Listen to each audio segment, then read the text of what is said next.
Hola, ¿qué tal chicos? En esta ocasión vamos a ver el tema de propiedades de los números reales. Este es nuestro primer tema en la materia de matemáticas 1 del primer corte. Mi nombre es el profesor Jonathan Orihuela y vamos a ver el tema. Primero, necesito darles la definición de lo que es un conjunto.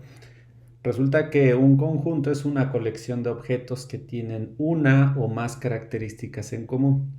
Esto lo remarqué porque tiene gran importancia el que tenga una o más características. Es la manera en la que nosotros realizamos conjuntos desde lo más básico. Un ejemplo de ello podríamos decir que es cuál es el conjunto de los autos azules de dos puertas que sean deportivos y de transmisión automática. En este ejemplo estamos dando más de una característica en común. Aquellos objetos que cumplan estas características, entonces lo voy a meter dentro de una bolsa imaginaria que es nuestro conjunto. Si yo te muestro un objeto y cumple las características que te estoy enlistando, entonces pertenecen a tu conjunto. Si alguna de ellas, con una que no cumpla este objeto que te estoy mostrando, entonces no pertenece al conjunto dado. En este ejemplo tenemos una característica. La primera es que debe de ser un auto. Si yo te muestro un objeto y no es un auto, entonces no pertenece al conjunto. Auto azul, ya son dos características. De dos puertas, ya son tres características enumeradas y además debe de ser deportivo. Ya tenemos cuatro características y además tiene que ser de transmisión automática. Entonces, ya son cinco características las que definen este conjunto. Si algún objeto que te presente no cumple alguna de estas cinco características, entonces no pertenece a dicho conjunto. Si yo te muestro un auto azul de cuatro puertas deportivo y de transmisión automática, no pertenece a este conjunto debido a que no cumple la condición de ser de dos puertas, porque te estoy mostrando uno de cuatro puertas. Entonces, ahí radica o tiene un punto medular este concepto, que debe de cumplir todas, absolutamente todas las características que se te enlistan para que pertenezca a un conjunto. Si no tiene o cumple una de todas las características que se te enlistan, entonces no pertenece a dicho conjunto. Uno de los primeros conjuntos que tenemos dentro de la historia es el conjunto de los números naturales. Se llaman naturales porque es el primer conjunto que se utilizó de números que se utilizó para contabilizar a la naturaleza. Ajá. Es decir, es un conjunto con ciertas características. La primera, bueno, este conjunto se simboliza con la letra N negrita, solamente que para el pizarrón hacerlo con el gis era un tanto complicado o difícil. Entonces se hizo este símbolo de una N que se trató de simbolizar con una línea gruesa. Ya traspasándolo al cuaderno nuevamente, se hacía este mismo símbolo. De tal manera que fue tan usual este uso del símbolo que ya en la computadora se utiliza este símbolo que representa los números naturales. Es igual y hay dos llaves. Estas dos llaves representan a la bolsa de mi conjunto, es decir, ahí es donde voy a meter a todos y cada uno de los elementos de dicho conjunto. Entonces tenemos el conjunto que contiene al 1. Estas comas matemáticamente se leen como una I, como si fuera una conjunción. Entonces es el conjunto que contiene al 1 y el 2 y el 3 y el 4 y el 5 y el 6 y el 7 y el 8 y el 9 y 10 y tres puntos suspensivos, en donde ya te estoy diciendo cuál es la regla de crecimiento de esta serie. Ahora tú puedes continuar deduciendo la seriación que se tiene. Entonces, ¿qué número seguiría después del 10? Efectivamente, el 11 y después el 12 y después el 13 y después el 14, etcétera. Aquí no te estoy poniendo un límite o te estoy diciendo hasta qué número voy a terminar. Entonces, en teoría, este conjunto es infinito. Quiere decir que no tiene fin, ¿vale? En muchas culturas, el cero no está concebido desde el inicio de la numeración. En algunas culturas como la maya, bueno, este número es uno de los números primordiales para la realización del cálculo en la construcción de pirámides que conocemos hoy en día. Una de las pocas civilizaciones que contempló al cero dentro de los números naturales fue la cultura maya y la cultura egipcia. ¿Ok? Bien, una vez que se tiene este conjunto de números naturales, entonces se ve en la necesidad de utilizar otro conjunto un poco más grande y más elaborado que se llama el conjunto de los números enteros. Este conjunto de números enteros se simboliza con la letra Z, Z negrita o un poco más gruesa en su línea. Entonces se simboliza de esta manera. Este es el conjunto de los naturales añadiéndole el 0, es decir, del 0 a la derecha son números naturales. Y del 0 a la izquierda tenemos a los mismos números naturales, pero añadiéndoles un símbolo llamado menos. Para cada número natural existe que en alguna vez se llamó de esta manera, su antinatural. Entonces sería el 1 existe el menos 1, para el 2 existe el menos 2, para el 3 existe el menos 3, para el 4 existe el menos 4 y así sucesivamente. Para el 5 existe el menos 5, para el 6 existe el menos 6. Para cada número natural existe su número negativo. Entonces, si en los naturales está el 1000, entonces debe existir el menos 1000. Si para los naturales existe el 2020, entonces para los enteros existe el menos 2020. Así hasta llegar al infinito y por supuesto también existe el menos infinito. Se representa como la recta de números enteros. Vamos a ver un ejemplo de estos números enteros. Bien, aquí estoy utilizando un programa que se llama GeoGebra. Es un programa que me ayuda a graficar algunas partes de la matemática. En este caso estamos graficando a los números enteros. Son todos estos puntos de color morado que están sobre la recta horizontal.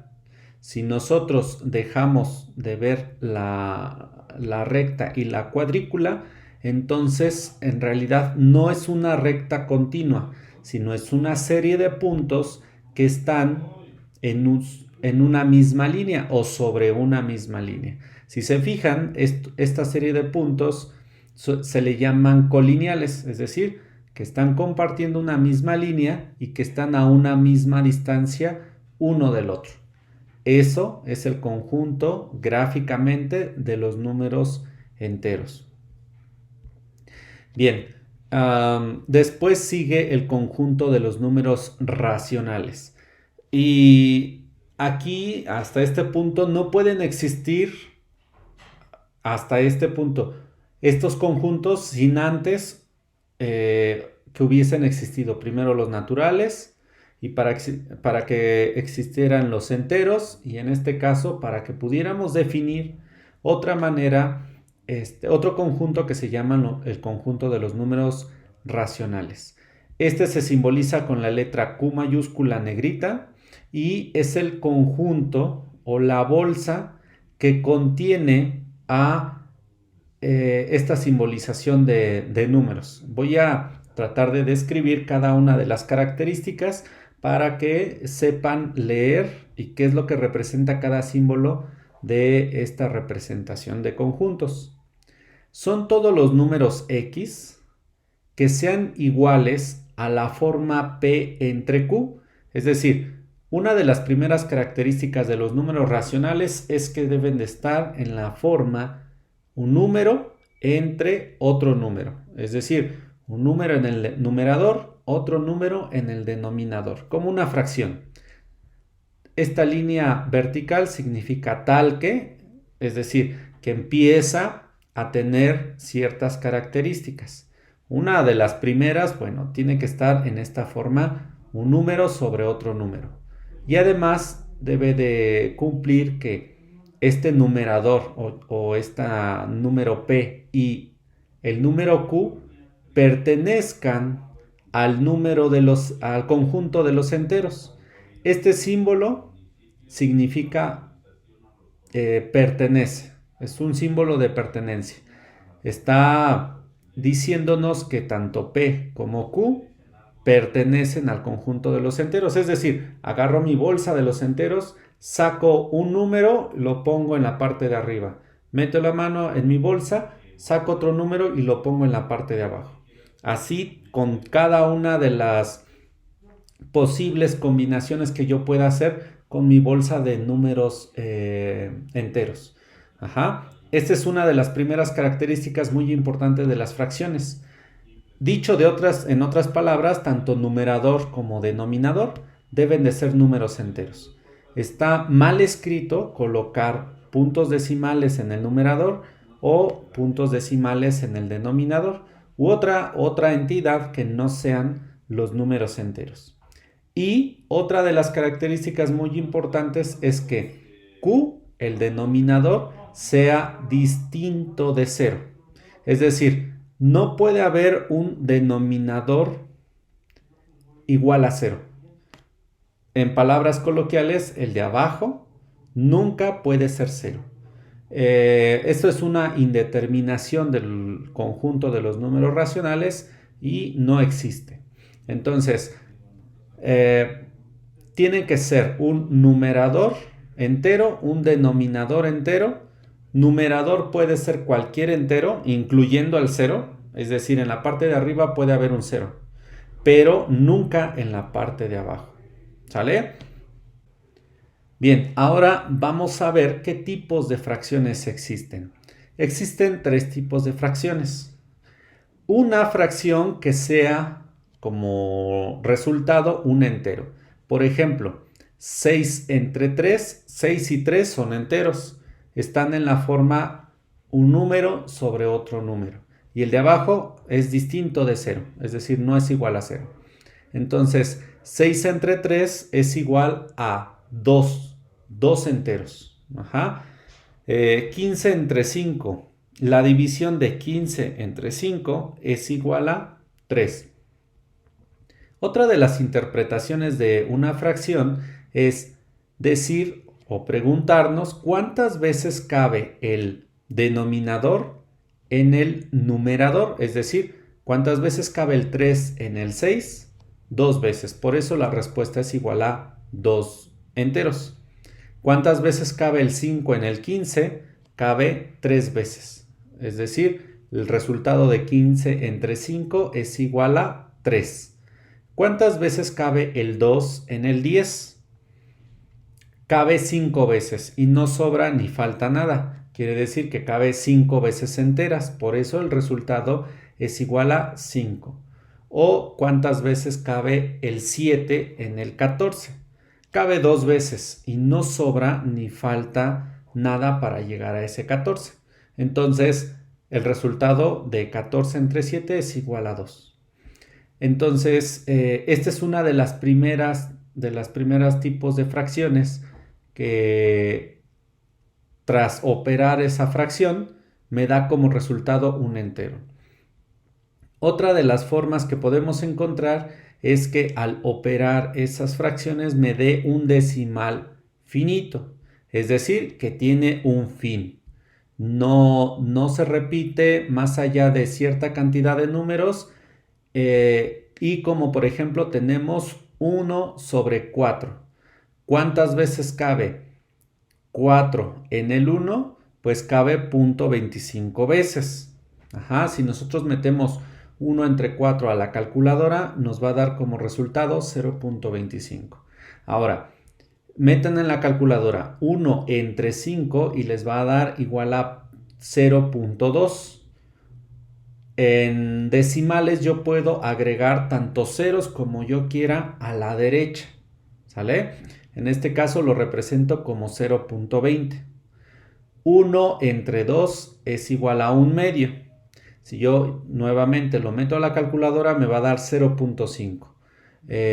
A veces conviene en muchos de los ejercicios y operaciones que vamos a hacer en Matemáticas 1, nos conviene dejarlo a 2 decimales. ¿Ok? Esto se le llama un decimal finito. Ajá, un decimal que termina ya sea en el primer decimal, en el segundo decimal o en la tercera posición decimal. Hasta ahí termina y ya no hay números a la derecha, exceptuando el 0 como les había comentado. Otra forma de encontrar esta fracción es que el resultado de la fracción sea un decimal infinito, pero que sea además periódico. Como por ejemplo, 1 entre 3. Si nosotros metemos 1 entre 3 a la calculadora, me va a dar 0.333333 y dependiendo de nuestras calculadoras, el tamaño de la pantalla nos va a dar cierto número de decimales. Si tuviéramos una pantalla lo suficientemente grande, este se extendería colocando 3, 3, 3, 3, 3 de manera infinita. ¿A qué me refiero con que sea periódico? Que tienen un periodo, es decir, un espacio de repetición. En este caso, el espacio de repetición es el mismo 3, un número que se va repitiendo infinitamente. Una manera de representar ese periodo es colocando una línea sobre el número o el bloque de números que se repite. En este caso, como el bloque de números que se repite es de un dígito, entonces se coloca una línea sobre el 3. Esta es la manera condensada o acortada de representar este número infinito. Otro ejemplo es 1 entre 6. En este caso, el resultado es 0.1666666 y se repite al igual que con el punto 3 de manera infinita. Ahora, el periodo que se repite solamente es el 6. Aparece un decimal después del punto llamado 1, pero ese no se repite consecutivamente, sino que es el 6 aquel que se repite de manera infinita pero periódica. Aquí les muestro algunas equivalencias fraccionarias que conviene anotar en un papel y tenerlos siempre a la mano al inicio de nuestro cuaderno o de nuestro libro como una etiqueta de recordatorio que nos va a ayudar durante todo el semestre. Hay algo que le llamamos la mitad. Se representa como 1 sobre 2 o un medio y esto es igual a 0.50 en su forma decimal o en su forma porcentual es igual al 50%. ¿Qué quiere decir esto? Que todo esto está relacionado. Es una equivalencia. Vale lo mismo. Si a nosotros nos piden el 50% de la población por ejemplo, de personas, se está refiriendo a la mitad. ¿Cómo lo puedo calcular? Multiplicándolo por 0.50 o multiplicándolo por un medio. ¿Sale? Y cualquiera de las equivalencias nos puede servir. Ahora, un cuarto. Un cuarto se representa como 1 sobre 4, fraccionalmente. Y resulta que es la mitad de la mitad. Quiere decir que es la mitad del 0.50. Y la mitad de 0.50 es 0.25. Y esto es igual a el 25%. También es muy útil el octavo, es 1 entre 4 y resulta que es la mitad de un cuarto. Ahora, no resulta tan fácil sacar la mitad de 0.25 en forma, de forma mental, pero de forma mental nosotros podemos añadir un 0 y se convierte en 0.250. Y es así que nosotros podemos sacar la mitad de 0.250, que es igual a 0.125. Y la mitad de 25% es igual a 12.5. El 16avo, pues resulta que 1 sobre 16 es la mitad de un octavo. Este se representa en su forma decimal como 0.0625 o igual al 6.25%. ¿Ok? Una de las fracciones que también aparecen cotidianamente, pero ya no es la mitad de la anterior, es un quinto. 1 entre 5 y que es igual a 0.20 o 0.2 simplemente. Y esto es igual al 20%.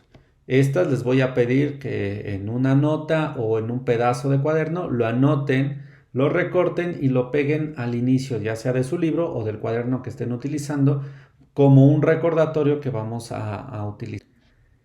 Estos números se representan con la I negrita y es igual a la bolsa o al conjunto que contiene a ciertos números. Aquí no hay una forma de, ni una regla de representación o una forma de expresarlo. Simplemente hemos encontrado números que no se pueden representar como una fracción. Los números que se han encontrado es pi, el número e de Euler o la raíz de 2, la raíz de 3, raíz cuadrada, la raíz cuadrada de 5, la raíz cuadrada de 7 y más en general la raíz cuadrada de cualquier número primo. Esto se representa de la siguiente manera. Raíz cuadrada de p tal que p es número primo.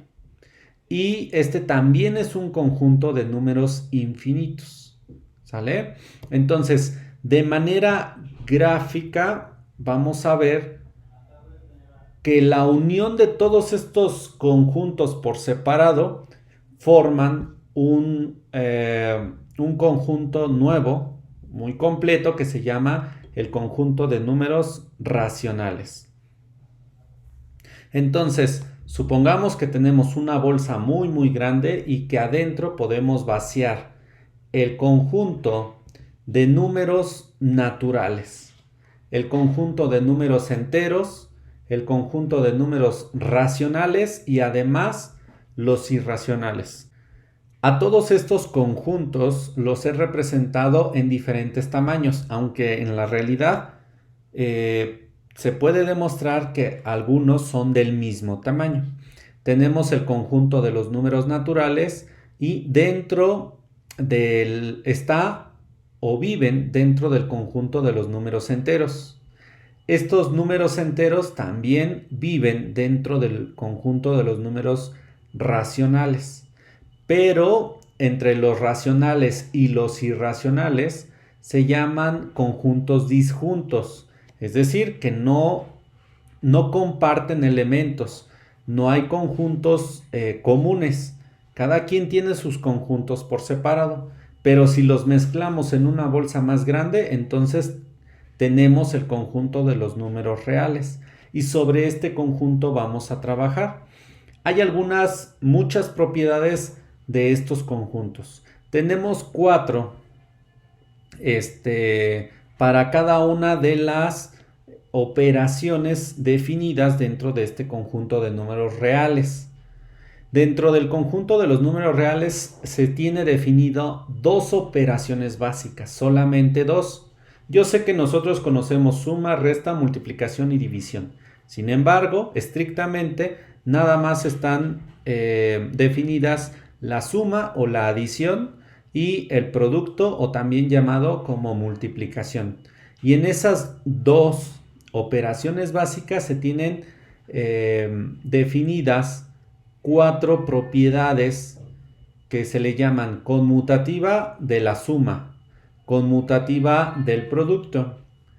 La otra propiedad es la asociativa, asociativa de suma, asociativa de producto. Y tenemos el elemento neutro de la suma, elemento neutro de la multiplicación, el elemento inverso de la suma o de la adición y el elemento inverso de la multiplicación o producto. Ahora, hay dos propiedades más, una que se le llama distributiva y la otra se llama transitiva. Y esta está definida para una mezcla de estas dos operaciones básicas. Es decir, A que multiplica a la suma de B con C. Y eso se representa de esta otra manera. Vamos a explicar cada una de ellas. Para la conmutativa, tanto para la suma como para el producto. Bueno, la propiedad conmutativa lo que nos dice es que para cualquier m y n dentro de los números reales, es decir, tomamos dos números, abro mi bolsa de los números reales, meto la mano y saco un número. Meto la mano sin ver a esa bolsa, entonces aleatoriamente puedo sacar cualquier número y esto le da validez para cualquier número que esté dentro de los números reales. Entonces, cualquier par de números m y n se pueden sumar m más n o n más m. Y también se pueden multiplicar en el orden que yo quiera, ya sea multiplicar m por n o n por m. Un ejemplo de ellos. Tengo la suma 300 más 100 más 200 más 50. Entonces, yo lo puedo sumar en el orden que yo quiera, ¿sí? Y lo voy a sumar del más pequeño, del valor más pequeño al valor más grande. 100 más 200 más 300 más 500. De tal manera que 100 más 200 es 300. Ese 300 que obtuve de sumar estos dos primeros números, lo sumo al siguiente 300, me da 600. Ese 600 lo sumo con el último 500 y el resultado es 1100. Y voy a obtener el mismo resultado que si lo sumara con el primer ordenamiento. 300 más 100, 400 más 200, 600 más 500 son 1100. También lo puedo sumar como 2x más 5 o 5 más 2x. A eso se le llama la propiedad conmutativa. El chiste es conmutar el orden del cual yo estoy sumando. Pero también se vale para el producto. 3x por x a la quinta va a ser igual que si yo multiplicara x a la quinta por 3x. ¿Ok? 7x cuadrada entre 3 menos x va a ser lo mismo que si intercambiara el orden. Ahora, aquí hay algo a notar. Este número 7x cuadrada entre 3 tiene un signo que se acostumbra a no escribirlo. Es un signo positivo.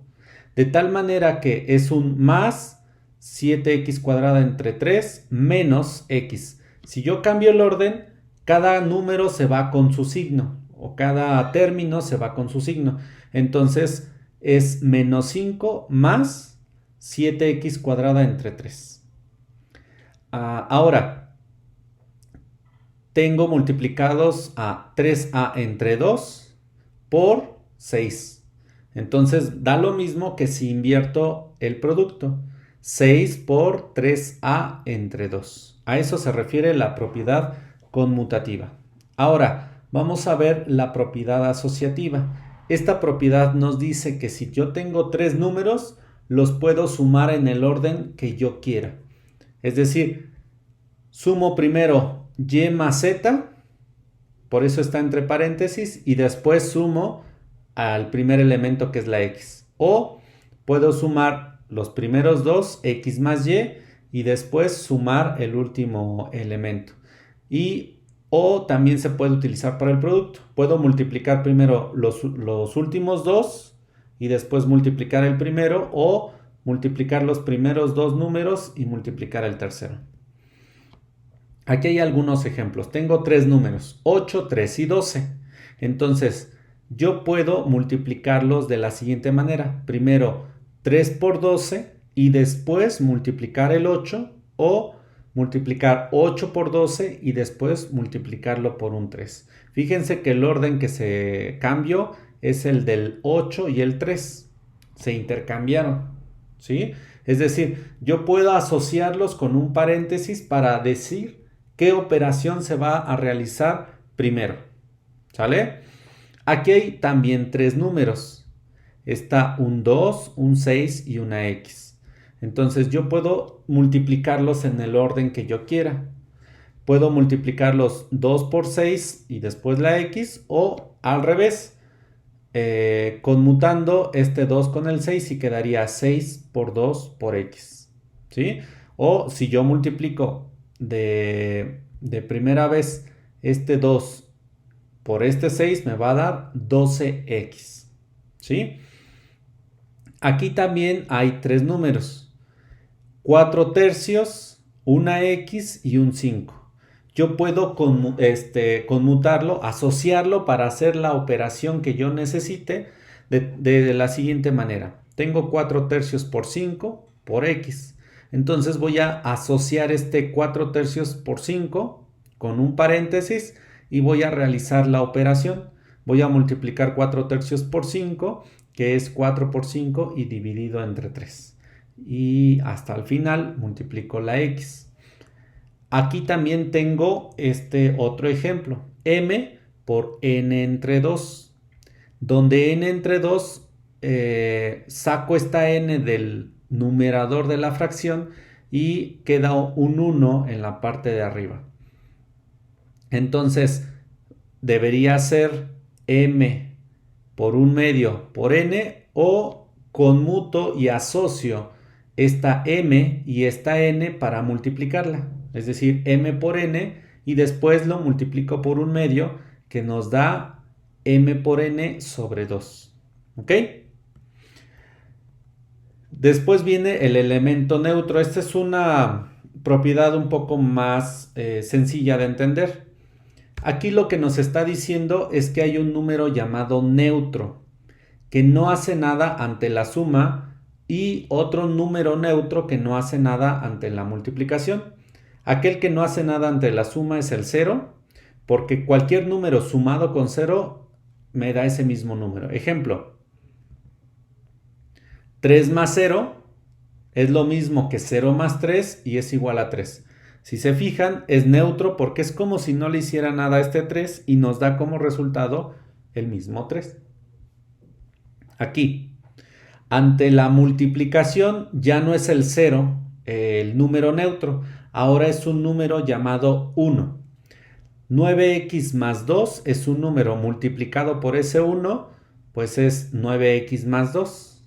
Es decir, no le está haciendo nada ante la multiplicación. Esto es muy importante. Tras la multiplicación, el número neutro es el 1. No puede ser el 0. Y ante la suma, el número neutro es el 0. No puede ser el 1. ¿Ok? Y esta fracción x sobre 4 por 1 es igual a x sobre 4. Por último, tenemos el elemento inverso. Hay un elemento inverso para cada número que yo saque de mi bolsa, de números reales, tal que después de sumarlo me da 0. Y en la multiplicación, después de multiplicarlo, me da 1. Si se fijan, es el neutro de cada operación. 0 para la suma y 1 para el producto. Por ejemplo, el inverso de 7 es un menos 7. El inverso de 9 es un menos 9. El inverso de menos 9 es un más 9. ¿Sí? Y al sumar esos dos, si lo meto en la calculadora, me va a dar 0. Ahora, el inverso de 5 es menos 5. El inverso de 8 es menos 8. Y si yo tengo un número negativo, el inverso va a ser positivo. El inverso de menos 15 va a ser más 15. Tras la suma de ese menos 15 más el 15, me va a dar 0. Eso es en la suma. Ahora, si se están multiplicando, necesito encontrar un número que tras la multiplicación me dé el 1. Entonces, para 7x el inverso es 1 entre 7x. Si yo tuviera nada más un 7, el inverso multiplicativo sería 1 entre 7. Siempre es colocar un 1 entre el mismo número al cual estoy multiplicando. Pero ¿qué pasa si tengo una fracción? 3 entre 2x. Su inverso, si se fijan, es conmutarlo, pero de manera vertical. El 3 que estaba arriba ahora está abajo y el 2x que está abajo está arriba. Y tras la multiplicación de esos números siempre me va a dar un 1. ¿Ok? Ahora, existe una propiedad que se le llama la distributividad. La distributividad lo que nos dice es que si estoy multiplicando un número afuera del paréntesis cuya operación adentro se esté sumando o restando, lo que tengo que hacer es multiplicar ese número que está afuera, que en este caso es un menos 2, por cada uno de los elementos de la suma que está dentro del paréntesis. Ejemplo, menos 2 que multiplica al primer término, que es el menos 5, más otra vez el menos 2 que multiplica al 3m. Tras hacer la operación, menos por menos me da más, 2 por 5 me da 10. Más por menos me da menos, 2 por 3 me da, 2 por 3 me da 6m. ¿Ok? Ahora, ¿qué pasa si yo tengo a la inversa dos términos que contienen un término común, que en este caso es la x? Si se fijan, aquí se repite la x. Entonces, yo voy a sacar o extraer esa x y voy a dejar todo tal cual sin ese término común. Es decir, tengo 4x. Si le quito esa x que ya saqué, me queda solamente el 4. Y luego tengo menos 2x, que si le quito la x, que es el término común, entonces solamente tengo menos 2. Todo eso se multiplica por el término común, que en este caso el término que se repite es la x. ¿Ok? Y ahora sí puedo hacer la operación que está dentro del paréntesis. 4 menos 2 es 2, que multiplica x, es decir, 2x. ¿Qué pasa si yo tengo dos binomios multiplicándose? Bueno, si yo tengo dos binomios multiplicándose, tengo 5x menos 2 que multiplica a 3x más 4.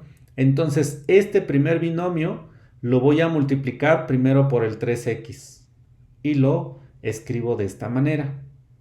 Después, este mismo binomio lo voy a multiplicar por el más 4. ¿Sale? Aquí tuve un error, debería ser un más 4. ¿Sale?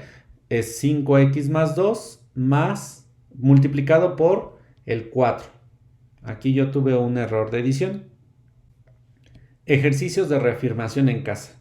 Deberás realizar los 16 ejercicios que se encuentran en la página 14 de nuestro libro. Debes resolver cada uno de los ejercicios de esta página y después le tomas una captura de imagen con tu celular o poder escanear esa hoja o las hojas que necesites. Recuerda que puedes resolverlo en el mismo libro o en una hoja aparte con cada uno de estos 16 ejercicios. Y debes de subirlo a la plataforma que esté con el título Actividad 3. Tú vas a encontrar en la pestaña de trabajo en clase, dentro de Classroom, la actividad número 3 y ahí debes de subir las imágenes la imagen o las imágenes que genere la realización de estos 16 ejercicios. Cualquier duda, no dudes en escribirme en jonathan.orihuela@bachilleres.edu.mx. Bien, esto es todo en esta sesión. Les agradezco mucho la atención. Cuídense, nos vemos.